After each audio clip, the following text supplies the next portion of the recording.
Hello guys, good morning. Ah, ako nga pala si Ma'am Shi.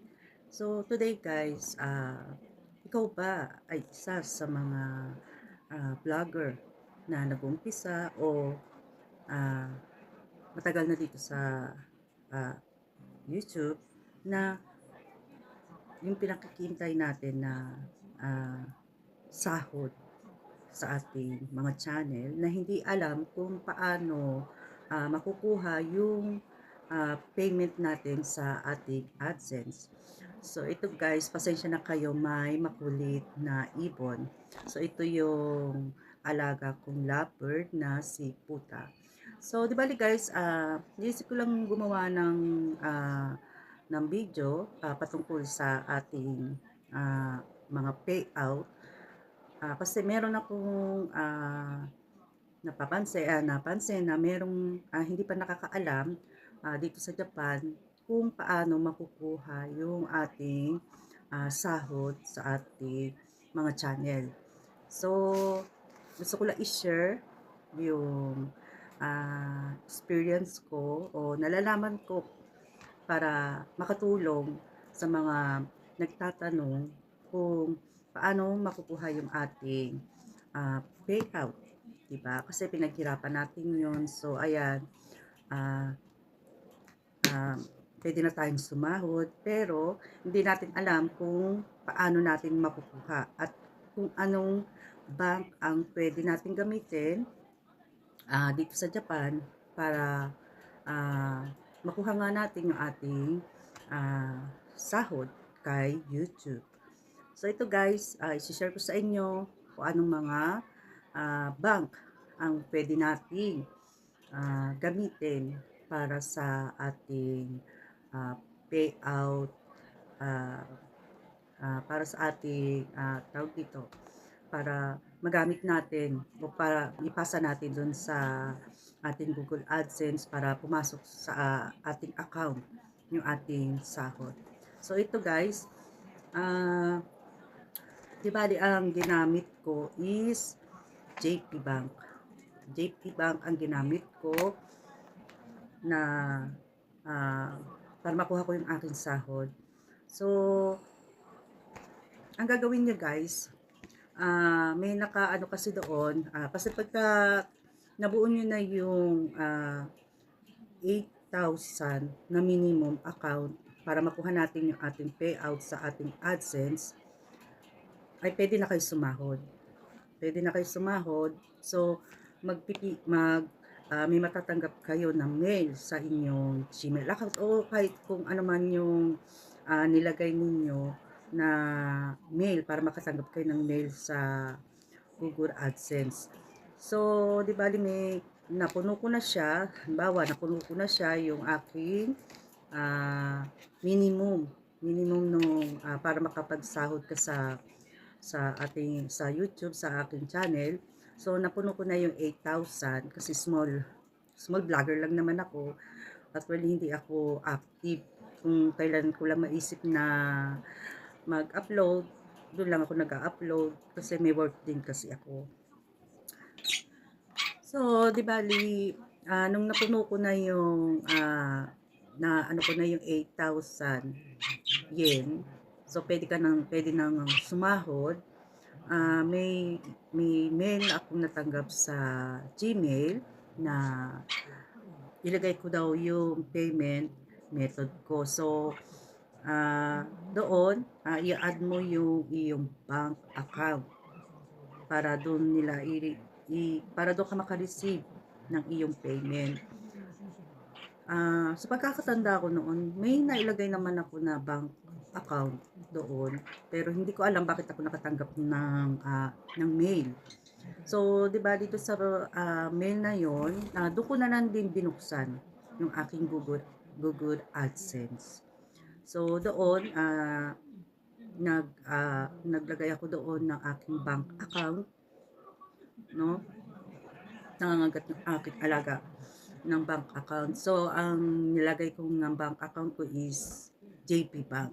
Sinubukan ko yung, di ba, una, ang nilagay ko is yung isa kong account na Sumitomo Bank. Ngayon, ah, merong problema, kasi, nakalagay dun yung half katakana ba yun? Ang nakalagay doon. So, ang ilalagay nyo is yung katakana. Kasi lahat naman ng mga bank natin, kung hindi ako magkakamali, ang mga nakalagay naman kasi is may mga katakana na nakalagay. No? May nakalagay na katakana. Hindi hindi yung romantic, hindi yung alphabet ang nakalagay doon sa ating mga ATM. Ang ingay ng alaga ko, ayan. So ngayon, di bali, sinulat ko yung aking pangalan, and then yung number, no? Ngayon, hindi siya pumasok. Hindi siya pumasok. Kasi yung name ko na pagta-type doon sa account ng Sumitomo Ginko, may mali yata.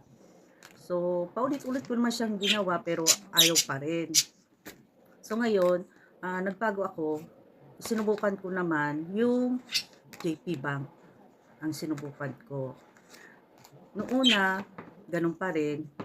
Tama naman yung number. Tama yung number niya. Kaya lang, may mali sa pangalan. Doon, maraming nalilito doon. Yun sa pagta-type. Sa paglagay ng pangalan. No? Katakana yun, katakana. So, ito ang ginawa ko guys. Di ba ang ita-type ninyo, ang katakana, wag niyong lagyan ng space. Kasi nung una, nilagyan ko siya ng space. No, tama naman lahat ng spelling niya kasi pinagawa ko siya mismo sa anak ko. Kasi hindi ko alam kung paano gawin. So ngayon, pinagawa ko sa anak ko, siya pinag-type ko. Ngayon, may space siya na space tapos pangalan, di ba? Ganyan. Ang hindi pala ganun ang dapat nyong gawin. Huwag nyong lagyan ng space yung inyong pangalan. Dare-diretso lang. No? Kung ano yung nakalagay sa ATM card nyo, yun ang gawin, yun ang sundan nyo. Pero huwag nyong lalagyan ng space. So, nung ginawa ko yun, hindi ko siya nilagyan kasi nakailang ulit na rin ako ng pagta-type pero ayaw pa rin talaga. So, ginawa ko, tinanggal ko yung space. Kumbaga, dare-diretso na. Tapos, sa JP Bank, may nakalagay kasi doon na code ba yun? Code.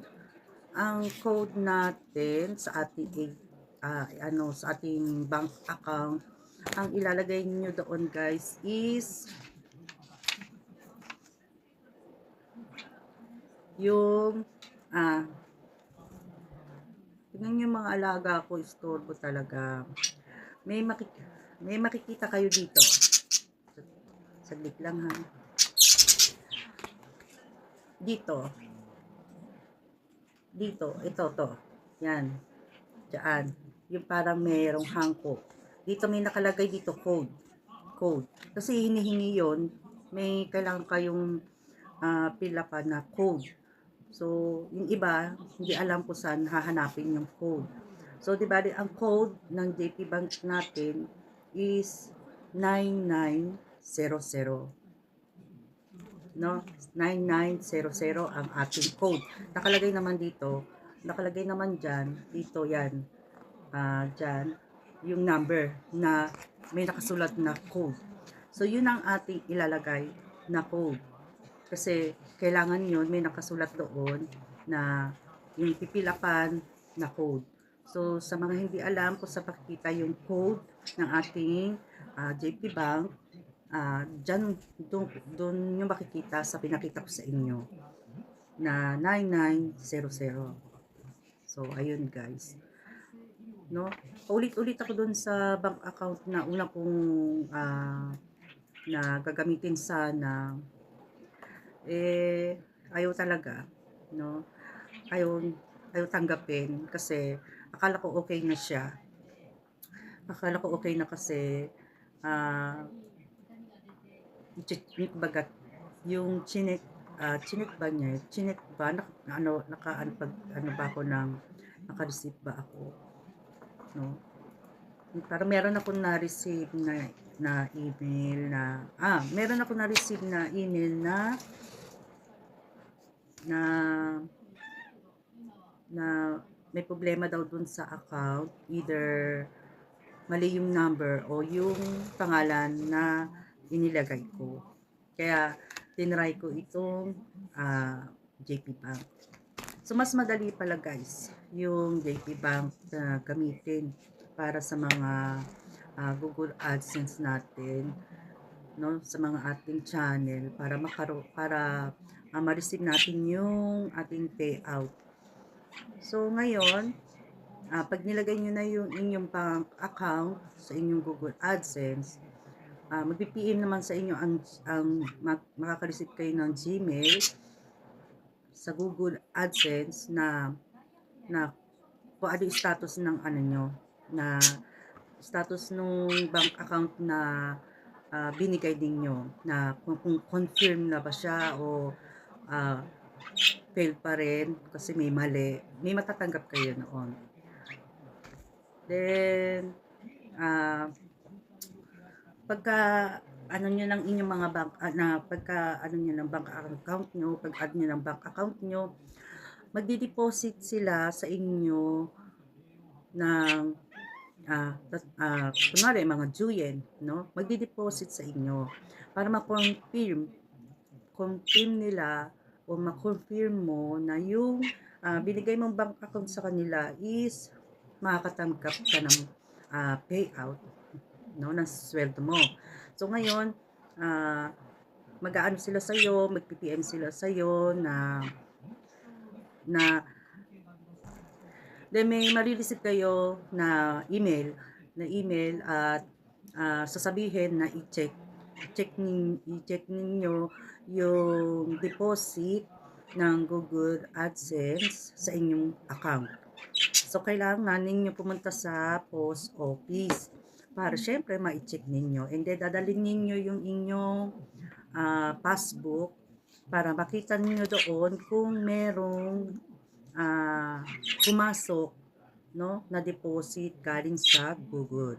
So pagkakaalam ko is 3 days bago ninyo makita yon na may nagpadala sa account ninyo na Google. So ako kasi December kasi ako nag-fill up sa Google kasi nabuo ko siya nung December. So mag New Year, no, hindi ko siya kagad na i-check kasi may work din ako, and holiday din, di ba? Holiday, walang bank.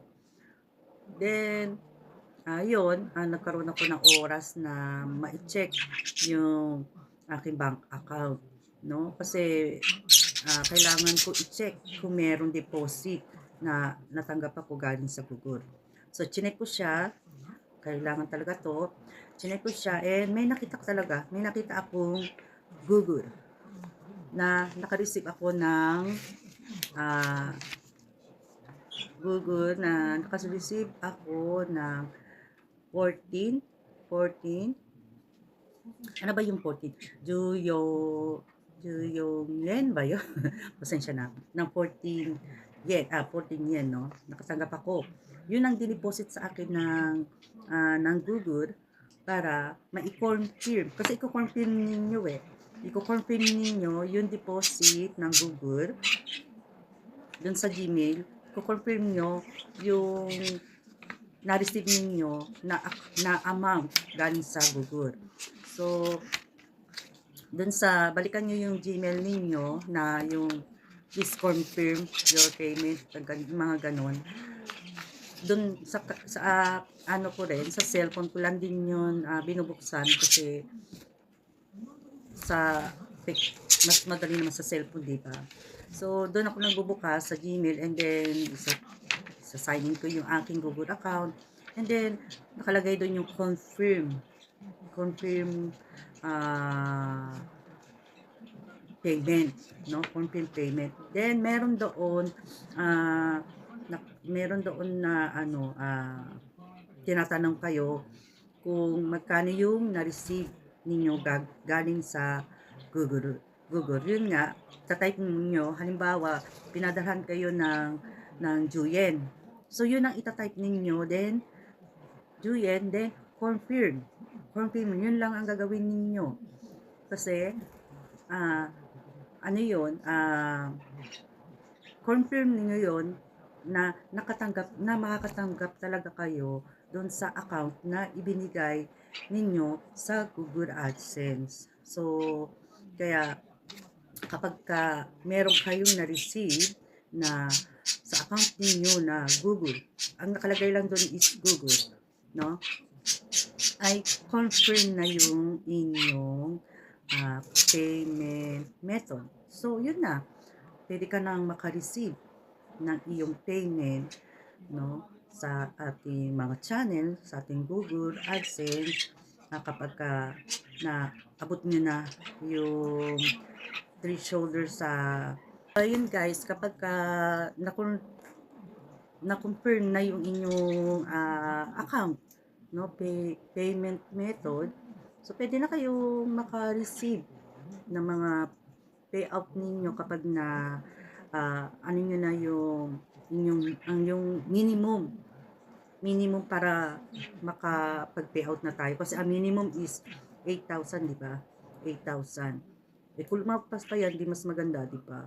Eh dahil sa small YouTuber lang naman tayo, minsan nga ang hirap pa ilang buwan yan. Ilang buwan bubuuin natin bago natin makuha yung minimum na 8,000 para makapag-payout tayo. So, ayun guys, napakadali lang pala. Napakadali. Mas magandang